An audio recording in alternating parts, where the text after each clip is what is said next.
Dewasa ini kita sering mendengar kata progresif seakan-akan itu jimat bagi pendidikan. Tapi mari saya tanya, apa artinya progresif kalau hasilnya justru regresif? Apa gunanya kebebasan belajar bila siswa akhirnya tidak tahu apa yang harus dipelajari? Assalamualaikum warahmatullahi wabarakatuh. Salam sejahtera untuk kita semua. Perkenalkan, saya Bima Habatika dari SMA Negeri 2 Lamongan, berdiri di sini untuk menegaskan bahwa sekolah menengah harus lebih memilih model pendidikan klasik daripada model pendidikan progresif.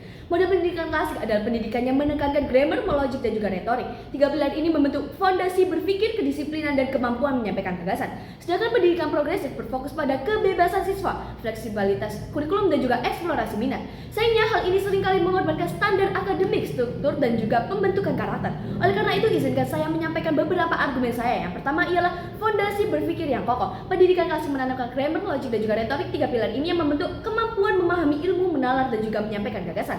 Tanpa dasar ini, siswa hanya tahu permukaan tapi tidak tahu berpikir runtut. Sekarang mari kita lihat di Indonesia dengan sistem progresif ala kurikulum merdeka, banyak siswa kebingungan memilih mata pelajaran. Akibatnya mereka belajar sepotong-potong tanpa fondasi yang jelas. Guru pun kewalahan menyesuaikan standar sehingga kualitas belajar makin timpang antar sekolah. Pihak lawan mungkin berkata, tapi progresif membuat siswa lebih kreatif. Pertanyaannya, kreativitas seperti apa kalau fondasi berpikirnya rapuh? Kreativitas tanpa logika hanya melahirkan opini kosong. Namun sebaliknya, pendidikan klasik melatih siswa berpikir secara sistematis sehingga ide-idenya bukan sekedar banyak namun juga berbobot. Yang kedua adalah implementasi nyata dan kasus di Indonesia. Mari kita lihat di dunia nyata. Di Finlandia, sistem progresif yang sering dipuji justru mulai menunjukkan penurunan skor PISA dalam 10 tahun terakhir. Sebaliknya, jaringan Classical Research School di Amerika membuktikan bahwa pendekatan klasik mampu meningkatkan akademik nalar, bahkan daya tahan menghadapi pendidikan yang tinggi. Sekarang mari tengok di Indonesia. Dengan kurikulum merdeka yang lebih progresif, banyak sekolah melaporkan kebingungan. Siswa harus memilih mata pelajaran lintas minat padahal belum matang secara intelektual. Guru kewalahan menyesuaikan penilaian berbasis proyek dan standar antar sekolah yang makin timpang. Bahkan data PISA tahun 2022 menunjukkan kemampuan literasi siswa Indonesia masih stagnan, sementara progresif digembar-gemborkan sebagai solusi. Jadi jelas implementasi yang terlalu bebas justru memperluas jurang ketimpangan. Ada yang mungkin berkata, pendidikan progresif memberikan kebebasan sesuai minat. Tetapi apakah semua siswa usia remaja sudah siap menentukan arahnya sendiri? Justru pendidikan klasik memberi struktur kokoh sebelum siswa diarahkan pada minat yang lebih spesifik.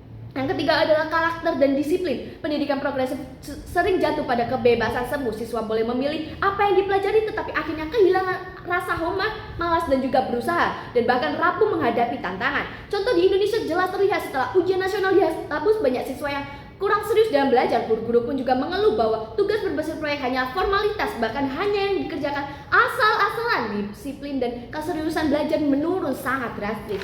Sebaliknya, pendidikan klasik membiasakan disiplin, kerja keras, dan juga penghargaan pada ilmu. Ini seperti latihan dasar seorang atlet, tidak ada juara tanpa disiplin. Sama halnya tidak ada generasi tangguh tanpa karakter yang dibentuk dengan keteraturan. Ada yang mungkin berargumen disiplin klasik itu mengekang, tapi benarkah begitu? Bukankah disiplin belenggu, melainkan jalan menuju kebebasan yang matang? Siswa yang terbiasa disiplin justru lebih siap menghadapi dunia nyata daripada siswa yang hanya terbiasakan dibanyakan oleh kebebasan semu. Yang keempat adalah perspektif psikologis dan juga kasus bullying. Dari sisi psikologis perkembangan remaja, kebebasan yang terlalu luas justru bisa berbahaya. Menurut Erik Erikson, usia remaja adalah fase mencari identitas, yang artinya mereka masih butuh arahan, bukan dibiarkan menentukan segalanya sendiri. Fakta di lapangan mendukung hal ini. Kasus bullying di sekolah-sekolah Indonesia masih tinggi. Salah satu penyebabnya adalah lemahnya struktur pengawasan di kelas, sistem progresif yang terlalu longgar sehingga membuat siswa dominan merasa bebas tertindak, sementara siswa yang lebih lemah semakin tersisih. Pendidikan klasik dengan aturan tegas dan hierarki yang jelas justru dapat meminimalisirkan hal ini, karena semua siswa diperlakukan dengan standar disiplin yang sama. Ada yang mungkin berkata, progresif membuat anak lebih percaya diri, tetapi tanpa disiplin dan logika yang kuat, kepercayaan diri itu kosong, banyak bicara tapi lemah argumen, bahkan bisa menjelma menjadi aroganisasi yang berujung merugikan orang lain.